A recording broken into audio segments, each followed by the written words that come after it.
Hello everyone, welcome back. In this video, we're going to continue talking about the fretboard, filling out the letter names on each of the strings, and start looking at some of the patterns and how we can use those patterns to better understand the guitar. But first, a little review. Remember when we first started talking about the fretboard and we filled out the notes on the A string? We called this the white keys of the guitar because they matched the letter names of the white keys on the piano. We had this pattern, A space B C together, space D space E F together, space G space A space B C, and everything repeats. And we see this on the string. On the A string, we have a space getting us to B, and then C is just on the fret below, and then there's a space, and then we see D, another space, E, F together, another space takes us to G, and then we're back after a space to A, and the pattern repeats. So that dot equals a skipped key or fret. On the piano, it's the black key that the dot represents. On the guitar, it's an empty fret. And as we notice, B, C are always next to each other, and E, F are always close. They're like best friends. We can take this pattern and apply it to the E string. So E, F, right, have to be together. There it is on the first fret. We have a space between F and G. Great. Oh, that's right. There's another space. That's how we got back to A. Another space takes us to B, but B and C are besties. D needs its space. It's a loner. And that takes us back to E, also needing its space from D.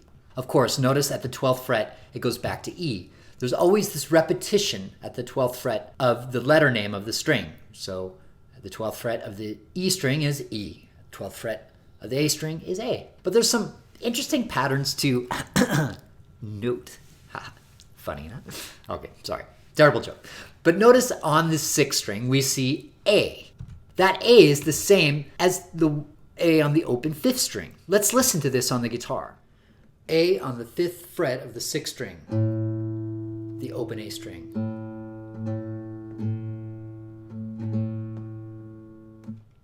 This is a way people can check their tuning. Accordingly, you can see that the notes repeat in a similar fashion. The notes from A to E are the same notes from A to E on the 5th string. That means the C on the 6th string is the same as the C on the 5th string. Similarly, the D on the 6th string is the same on the 5th string, and it's actually the same as the open 4th string. Let's listen to this on the guitar. D on the 10th fret of the 6th string, D on the 5th fret of the 5th string, and the open D string.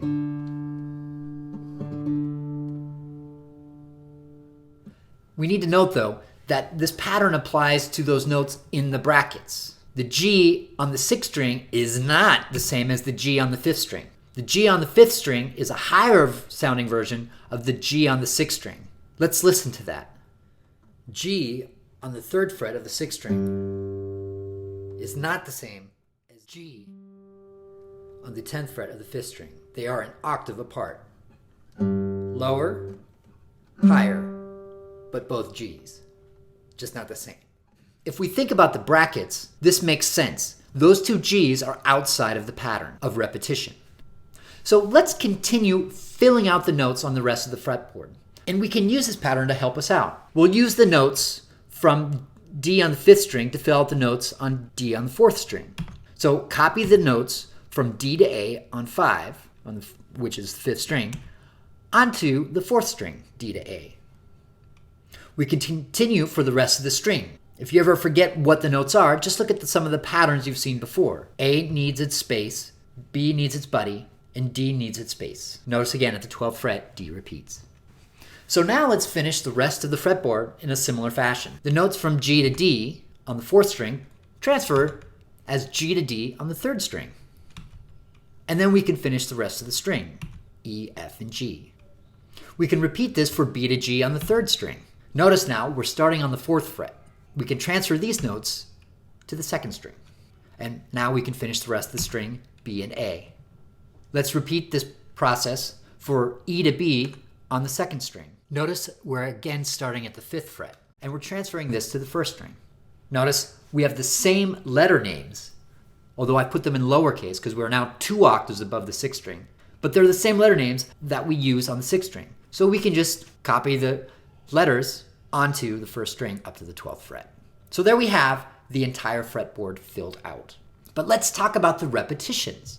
So as I mentioned earlier, this repetition is a great way to check tuning. Do you remember we had the A on the 6th and 5th string? We can use this to check the tuning of the A string. We can do the same thing for the D string. We've got the D on 5 and the open D, and we can also check the tuning that way. Same for G on the 5th fret of the 4th string and the open G string. Now, this is where there's a little switch.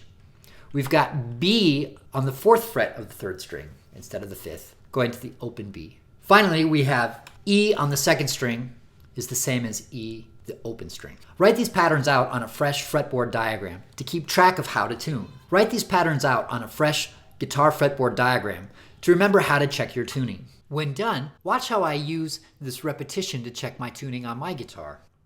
To check the tuning of the open 5th string, use the 5th fret of the 6th string. These are both A's. On the 5th fret of the 5th string, you have D, and you check the open D string. The 5th fret of the 4th string, G, is used to check the open G string, the 3rd string. At the 4th fret of the 3rd string, B, you check the open 2nd string, B. Last but not least, the 5th fret of the 2nd string, E, checks the open E string. But there's another use for understanding these patterns. The redundancy of the guitar is a way to finger things differently. This helps us have a lot more possibilities to play more complex things. So let's keep track of the triple repetitions of the same note so that we can find easier, unique ways to play chords and scales in the future. Write out the following repetitions on a fresh fretboard diagram. So remember we had D on the 6th string, the 5th, and the 4th. Write that out. But the same thing applies to G on the 5th, 4th, and 3rd string. Let's listen to this on the guitar. The 10th fret of the 5th string, G, is the same as the 5th fret of the 4th string, G, is the same as the open G string. Now we can do the same thing for the B string. We can find this same B on the 4th string and the 3rd string at the 9th and 4th frets, respectively. Let's listen to this on the guitar. The 9th fret of the 4th string, B, is the same as the 4th fret of the 3rd string, B, is the same as the 2nd string open, B. Lastly, the E on the 1st string also repeats 3 times, found at the 2nd string, the 5th fret, and the 3rd string at the 9th fret. Let's listen. The 9th fret of the 3rd string, E, is the same as the 5th fret, 2nd string E, is the same as the 1st string E. All right, so those are all the letter names on the fretboard of the guitar from the open strings to the 12th fret, and also looking at some crucial patterns to help us understand both the redundancy of the guitar and ways we can use that. Okay, see you in the next video.